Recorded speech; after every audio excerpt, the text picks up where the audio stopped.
Hi everyone, welcome back to my channel. So today I'm back with another fashion inspiration list. Today we're going to talk about specifically 2000s TV shows that I like to look to for fashion inspiration.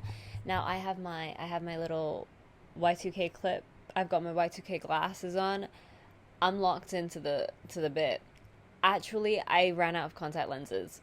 I have 4 shows for you today. Before we jump into the list of media, I just want to say that by the time this video is out, I will have released my second song that I've ever made in my life that I produced and wrote by myself entirely. I made it right here, actually. Right here in this bedroom where I film my YouTube videos. I'm gonna play a little snippet for you. It's giving the end of summer, the start of fall, a little bit of country, a little bit of pedal steel guitar, okay? Listen, stream. I'm so bad at promoting my own work. All right, we're gonna start with the shows. Number 1 is Ghost Whisperer. This is an old school favorite. Now, Ghost Whisperer is created by a man named John Gray, and it ran for 5 years from 2005 to 2010. Ghost Whisperer is a show that, so I watched this when I was younger growing up. Now, I grew up in Hong Kong, so whenever we get like American TV shows, it never like comes at the same time. They always like, it's always like the most random shows. It's like whatever the Asian news like TV network can afford, and then they like schedule it for the most random Wednesday. So that's where I would watch Ghost Whisperer.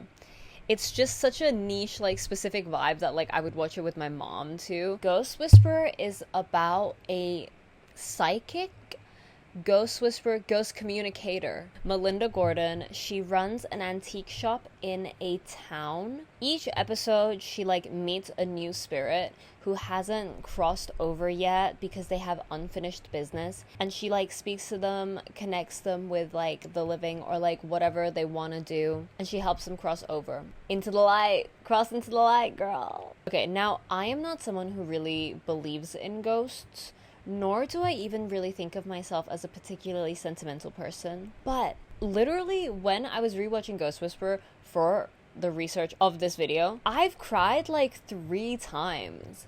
And I'm only on season 1. These episodes can get so sad. Like there are just so many dead people. They die and then they're like, I have so much unfinished business, and I'm like, oh my god. It really gets so sad.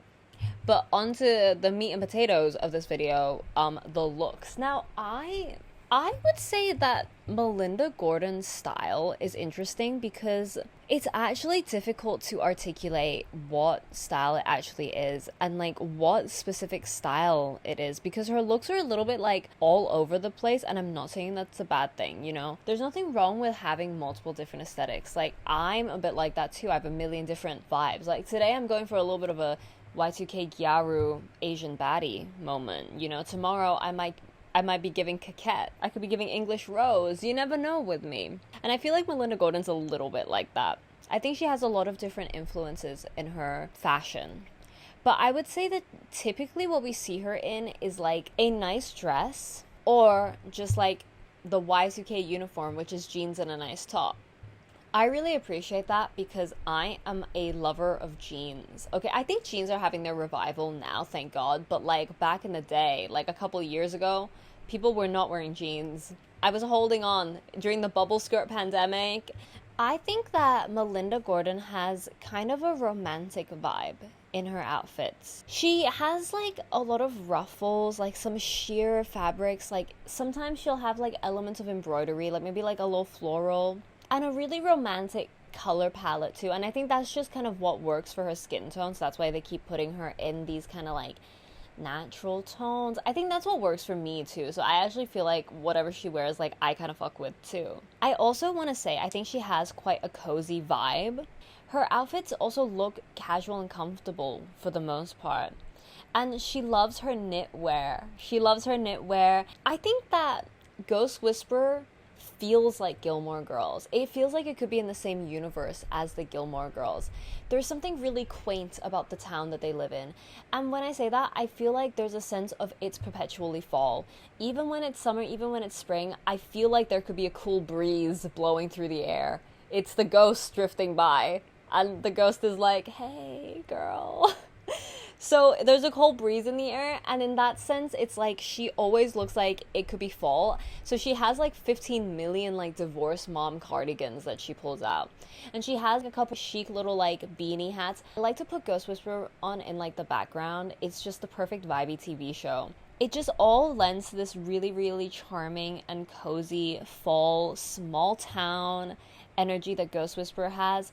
So in that sense, not only is she pulling out the fits, I will say Melinda Gordon has a lot of good fits, but also the energy of the show is very charming.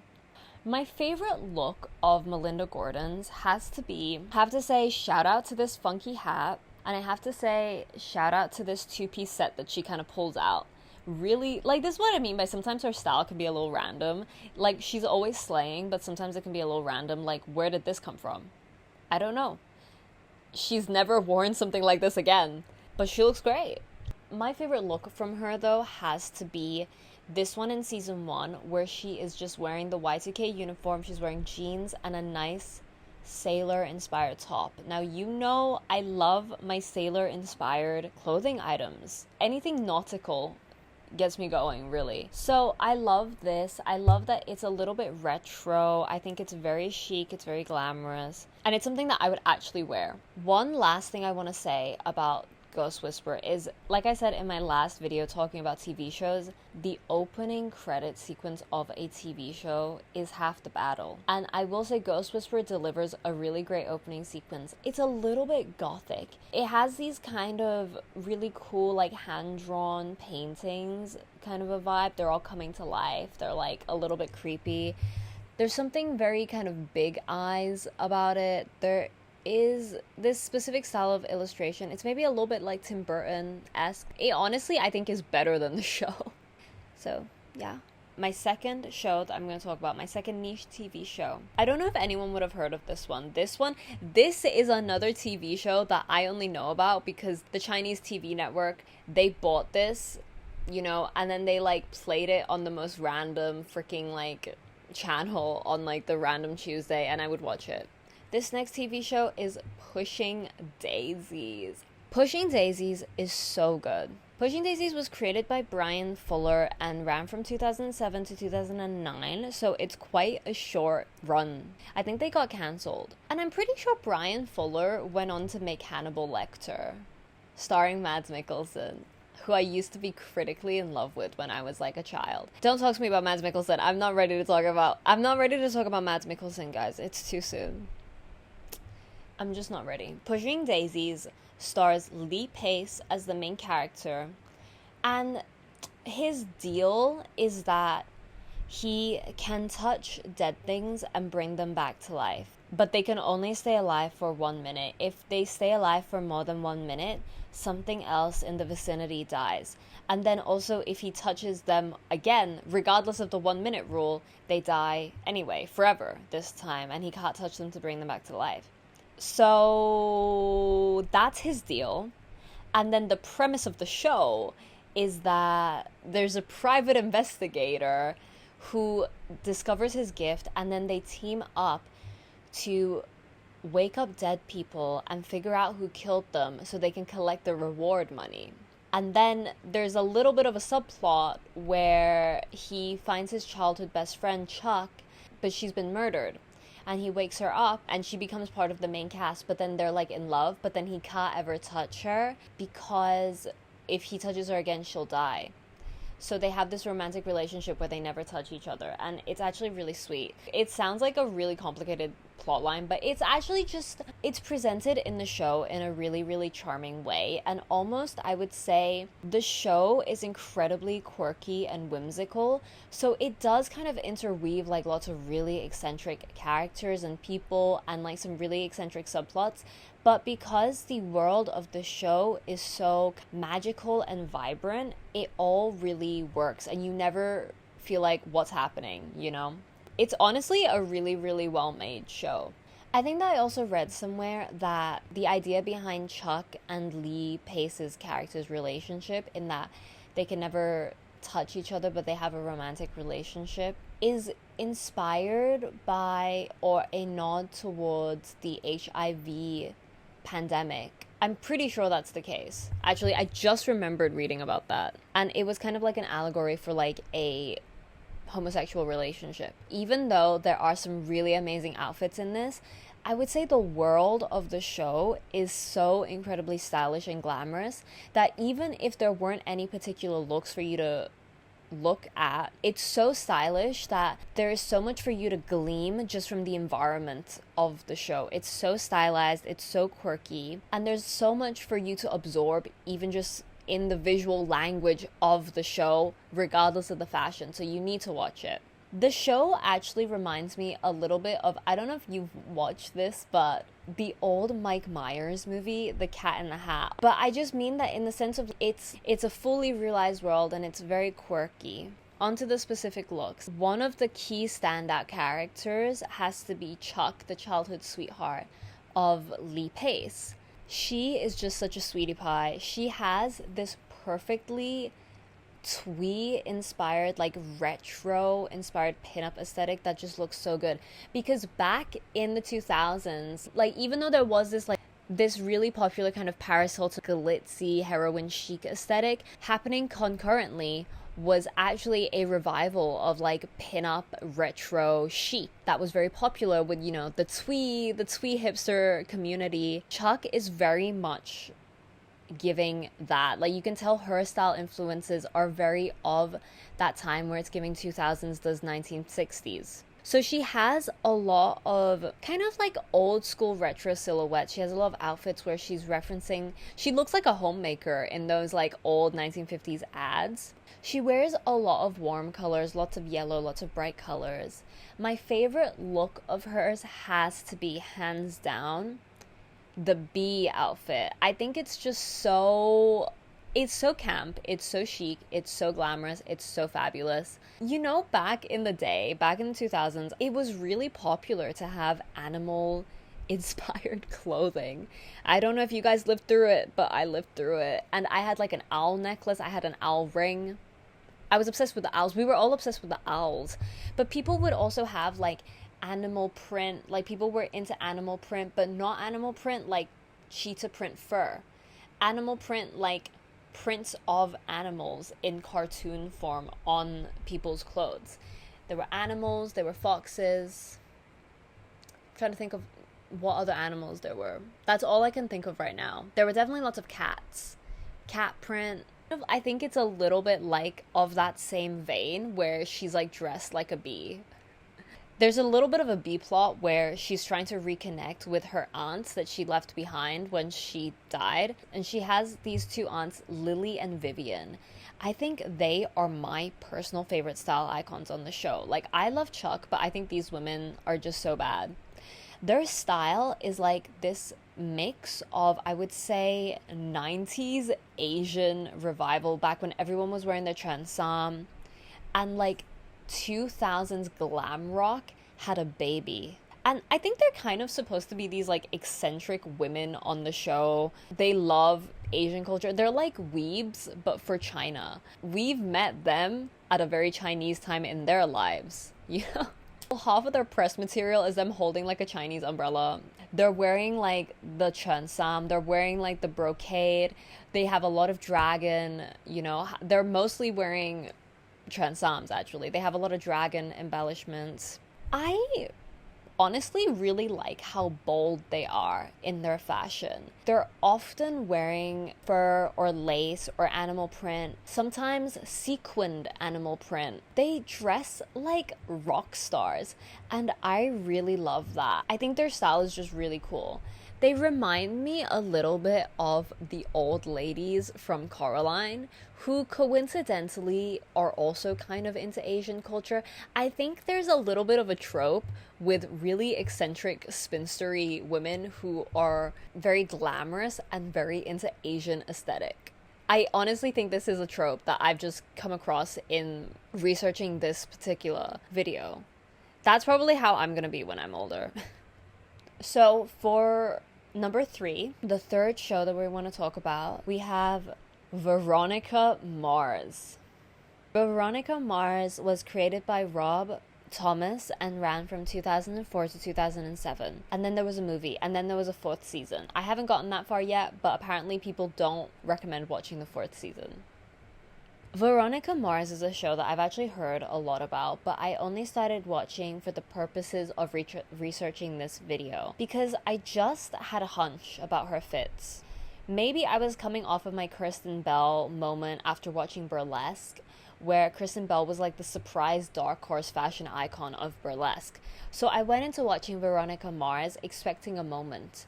Lo and behold, I was right. Kristen Bell has done it again. Is it Kristen Bell or is it Kristen Bell? It's not Kristen. That doesn't sound right. Veronica Mars is a show about this teenage girl who also moonlights as a private investigator, and every episode she solves a crime. She is like an edgy and cool Nancy Drew. So in season 1, there's like a bigger arching subplot where a year before the start of the show, Veronica Mars used to be in the popular group with her best friend Lily, and her dad used to be the sheriff of the town. But then Lily was murdered, and we don't know by who. And her dad suspected the wrong person in the investigation, and that mistake got their whole family ostracized by the community. So now Veronica Mars is like the uncool girl, and like everyone hates her in the school.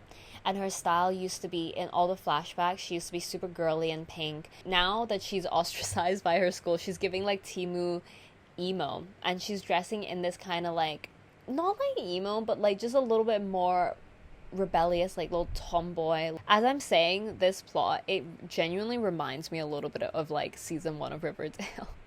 Veronica Mars's fashion, I would say, is like the perfect representation of like casual 2000s fashion. Even though like the school that she goes to, a lot of the people there are meant to be these really, really rich people, I think the way they dress is quite authentic to the time period. I really like Ronnie's style because she has this rebellious streak, and she genuinely reminds me of Avril Lavigne's fashion. Like, she's a bit of a tomboy. She's like a little bit emo. She's like 2 bad days away from getting the bangs and, you know, dyeing her tips green. That's the vibe she's giving. The show is also set kind of like in a beach town, beachside city. So there's clearly a little bit of inspiration for her with like Y2K surfer chick fashion brands like Roxy or Quicksilver. She's got a little bit of like a Blue Crush vibe, just like really sporty, really tomboy-y, which I guess also makes sense with her character because she's investigating crime, so she needs to be nimble. In some ways, her character and her style reminds me a bit of Buffy the Vampire Slayer. She doesn't stand out too much, but I think that makes sense because like her and with Buffy, they're both trying to really blend in, you know?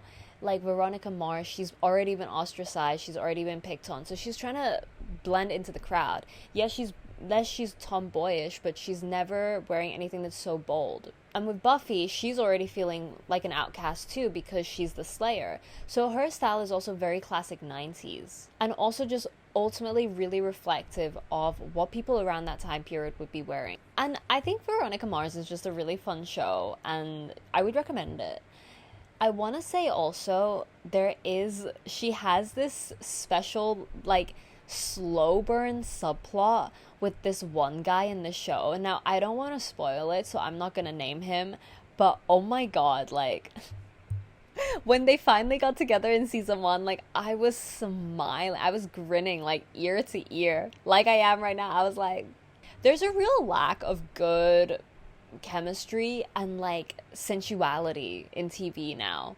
Do you know what I mean? Like, I mean, I don't watch The Summer I Turned Pretty, but I really can't imagine that they're getting it on. I think that is why I like made my previous video where I was recommending a bunch of raunchy TV shows, because I feel like there's a real element of raunch that is lost. People do not be kissing in the movies or the shows anymore. And sometimes when they are kissing, I'm like, take it away, there's no chemistry, you know? So when Veronica Mars finally hooks up with this one guy, I'm literally like, wow, sometimes I even like go on YouTube and I search Veronica Mars and blah blah blah kiss scene, first kiss. I'm just chasing the dragon. I'm chasing the dragon of when I first watched it. My god.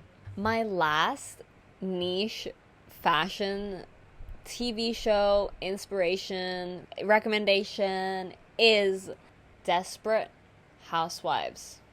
Now, this one I would say is a camp cult classic. But at the same time, I actually think it's quite rare for me to hear people talking about it. Desperate Housewives is like the postmodernist Sex in the City. And I'm being dead serious. Desperate Housewives was created by Mark Cherry and ran from 2004 to 2012. Desperate Housewives is a must-watch show. It's like crazy good. It is so addictive. It is beyond camp, and I just love it. Like, it is so much fun.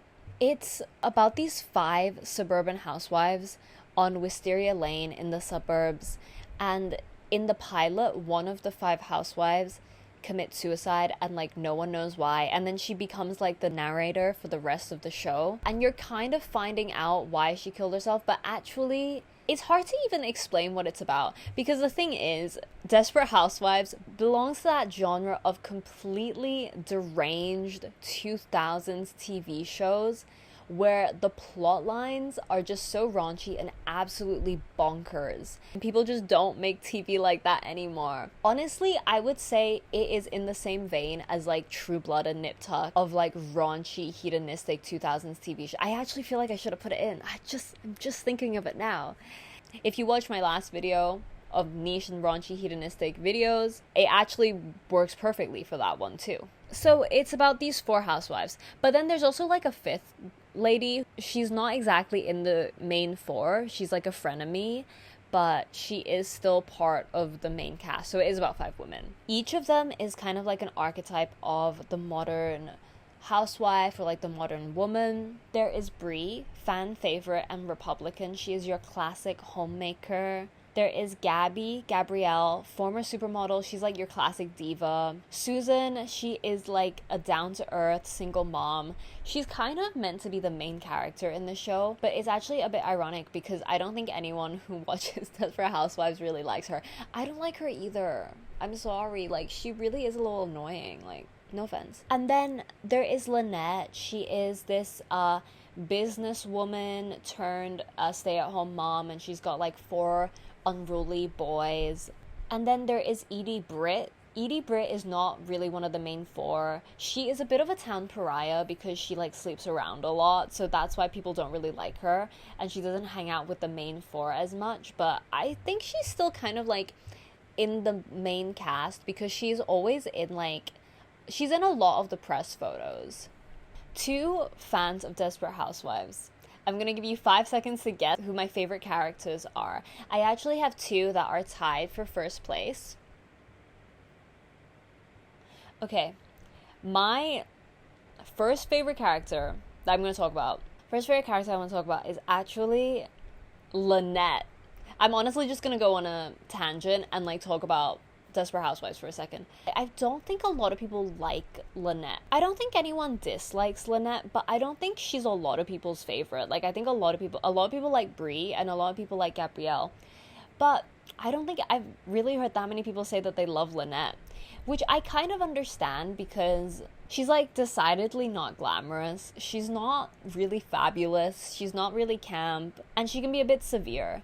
I also think that there is a bit of a situation where the Venn diagram of people who like women who are very glamorous and diva-ish, and also people who like to watch Desperate Housewives, is like a circle. Lynette's arc is that she used to be like a very high-powered executive, but then moved to the suburbs to be a homemaker, but she doesn't really want to. She still wants to have a job. I really like Lynette because she honestly reminds me of my mom. A little bit. And she, in that sense, she reminds me of myself too. Even though I think a lot of people might think I relate more to Gabby, because I love my fashion, I love my clothes, you know, I come off like a diva. I know, I have my diva ways, but the thing is like underneath it all, at my core, I am a Capricorn sun, so I've always related to like really severe, intense women who are very uncompromising about their careers, because that is me. underneath it all. I also think that Lynette is just like a baddie. Like, the writers really put Lynette through the ringer, you know? Her medical issues, the tornado situation, the pizza place. Let's not forget the pizza place. The second family. The hostage supermarket situation. There was a lot going on for her. My second favorite character, anyone want to guess? My second favorite character on Desperate Housewives is Edie Britt. I love Edie Britt. She is the one who's like the slut of the town and like no one likes her. And in that sense, I really relate to her too. And I think that Edie Britt is so fabulous, but at the same time, there's such a tragedy to her character. She's like a tragic heroine, but she also keeps it so real, and she's actually really funny too. I think she's one of the funniest characters. I do think that she, both in the universe of the show and also in the actual real world universe, she was a victim of kind of like 2000s, that like dichotomy between like puritanical values, like conservatism being on the rise, and also like slut shaming, but then also like raunch culture. Because she was like really ostracized by the women of the show because they were basically slut shaming her. But then she was also being slut shamed by the showrunners too, who like clearly didn't like her and like gave her such a shitty ending. So, yeah, I just feel like she was honestly ahead of her time. And I don't think Edie Britt is perfect. You know, if you've watched the show, you'll know she can be really vindictive and petty. But it's also like, I'm the number one Edie Britt defender on the planet. If there are no Edie Britt defenders, that means I'm dead. Because sometimes she does things that are a little bit questionable. I do feel like it all goes back to the tragedy of her character. I also think that's something that's not really kind of talked about with Edie, that I also really love, is that with all of the housewives, they all start as like housewives, but Edie is the only one who is like single, and she has like she's like got a very successful career as like a realtor. And I just think that's so fabulous. Like, she's just like the most fab. I think there's clearly like a bit of a trend where I obviously love women with jobs. I just think women having jobs is so fabulous. Like, I would never be the type of creator to be like, just give it all up and marry a rich man. It's just so much more powerful to have agency in your own life, the way I love that Edie has. Onto the outfits of the show. I think Gabrielle has really nice fashion. She's in a lot of workout clothes actually, because she does, you know, she's working out. My favorite look of hers is probably when she visits the prison. I also like this blue dress that she wears. I actually, you know, the one thing I will say about Susan is, even though I don't like her much as a character, I actually quite enjoy her fashion.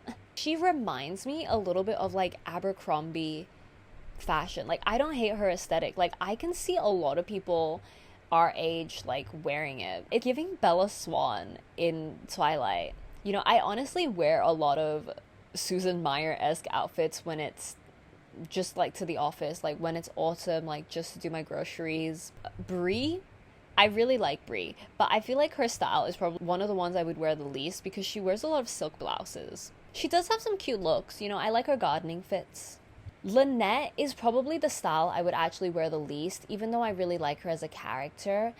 It's just because she always looks so run down. I guess that's the point of her character. She always looks like she just pulled up in like one of her husband's like oversized shirts. But I will say she does have her moments. My favorite look from Brie is absolutely when she goes to the bar and like gets drunk. She like wears her waistcoat. And then there was this meme going around that was like, this is what Madonna is giving when she's doing a live performance riding the rodeo. It's giving Lynette. And she shows off her fabulous arms in the waistcoat.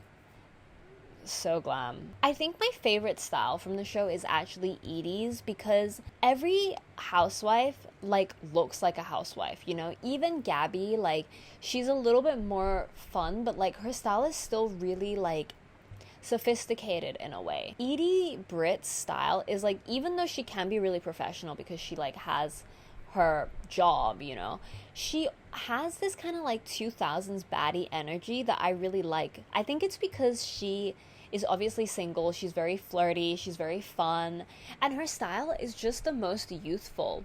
Even though like Gabrielle is like the youngest of the main 5 women, like I would say that Edie Britt is the most youthful and like what I could actually see myself wearing. She has like a little bit of like a flirty vibe. She has lots of really fun looks too, like when she pulled up in the cheetah swimsuit with the absurdly large hat with like these platform high heels, and she's honestly just so fabulous. I also really want to say I like this look by Edie too, with the exposed bra strap. I think it's very Dolce Gabbana. You know, it's very Y2K Dolce Gabbana. And I think Desperate Housewives is a must-watch show if you want to be a baddie. Like, if you want to have your finger on the pulse, you want to be one with the culture, you need to watch Desperate Housewives, because it is more than... I really, really like Desperate Housewives, and you should watch it, and you should tell me who your favorite character is. Yeah, that was all of the TV shows I wanted to talk to you about today. I hope you enjoyed hearing my 2000s fashion show recommendations. Do you think I missed anything? I know a lot of people are going to say Ugly Betty. I think the only reason I didn't include Ugly Betty is because I try to stay away from fashion focused films or like fashion focused media, because I almost feel like it's too obvious. Like I want to try and recommend things that aren't necessarily fashion related. I hope you enjoyed watching. Before you go, here is my IG and my TikTok. You should follow me if you want to be a baddie, if you want to keep up, if you want to be up to date with the cultural zeitgeist, if you want to be up to date, keep your finger on the pulse, you got to be following me. Okay, if you want to keep your finger on the pulse, you got to put your finger on the follow button. Period. That was so silly. And listen to my new song, which is out, and watch my new music video. And I thank you so much for watching, and I will see you next time because we have some fall inspired videos coming out. I'll see you so soon. Bye.